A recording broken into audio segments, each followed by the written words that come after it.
কি ভাবছো এত অ্যারেঞ্জমেন্ট দেখে যে কী হচ্ছে? আসল কথা, আমার বান্ধবীজন দেখছো যে বসে আছে, সে আজকে আমার স্বাদের অ্যারেঞ্জমেন্ট করেছে। তো এটা হলো আমার 9 মাসের 4 নম্বর স্বাদ। ও আজকে আমাকে স্বাদ দেবে, তো আমাকে জিজ্ঞেস করেছিল যে তুই কি দিয়ে খাবি, মানে নিরামিষ না আমিষ। তাই আমি বলেছিলাম যে আমার সব থেকে ভালো লাগে গোপাল ভোগ।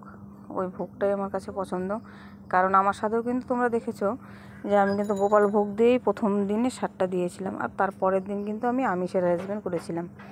তো সেই কারণে ওকে আমি বলেছিলাম যে তুই যদি দিস তাহলে গোপাল ভোগ দিয়ে দিস, তোর বাড়িতে গোপাল আছে, সেই প্রসাদটা খেতেই আমি বেশি স্বাচ্ছন্দ্য বোধ করবো।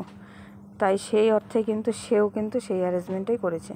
তো এই যে দেখো, আমরা কিন্তু রীতিমতো সবাই বসে গেছি গোপাল ভোগ খেতে। তো এটা একদিকে স্বাদ, একদিকে গোপাল ভোগ, তো দুটো মিলেমিশেই একাকার।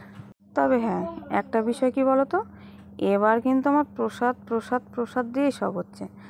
ষষ্ঠীতে মানে মহাষষ্ঠীর দিন কিন্তু মা আর কাকি দিয়েছিল, অষ্টমীর দিনও কিন্তু পাশের বাড়ি থেকে দিয়েছিল, আর প্রথম স্বাদও খেয়েছিলাম গোপাল ভোগ দিয়ে, আর আমার বান্ধবীও দিচ্ছে গোপাল ভোগ দিয়ে। তো সবই কিন্তু আমার ভগবানেরই ইচ্ছায় চলছে। আর এই যে শাড়িটা দেখছো, এই শাড়িটা কিন্তু আমার বান্ধবী স্বাদ দিয়ে আমাকে দিয়েছে। তো কেমন হয়েছে অবশ্যই কমেন্টে বলো, আর ভিডিওটা কেমন লাগলো সেটাও জানাতে ভুলো না।